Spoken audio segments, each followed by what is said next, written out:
Shalom, shalom. La Bible nous dit dans Luc chapitre 22, à partir du 31e verset jusqu'au 32e, c'est Jésus qui dit: Simon, Simon, Satan t'a réclamé pour t'écribler comme le fromage, le froment. Et dans le verset qui suit, il dit: J'ai prié pour toi.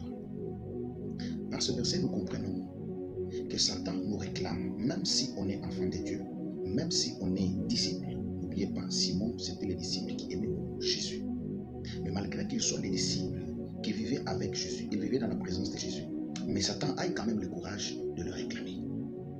Bien-aimés dans le Seigneur, les réclamations sont réelles. Les réclamations sont réelles. Il y a dans nos familles, il y a dans nos foyers, partout où nous passons, des personnes qui vont citer vos noms sur des trônes, sur des autels qui ne sont pas l'autel de Dieu. Et à partir de cela, ils réclament vos vies.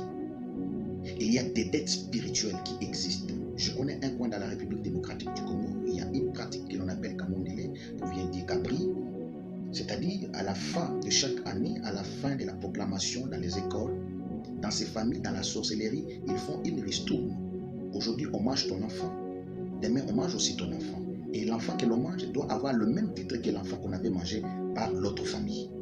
Pratiquement comme ça se trouve dans les livres de 2 rois, où il y a eu 2 mamans à cause de la famine.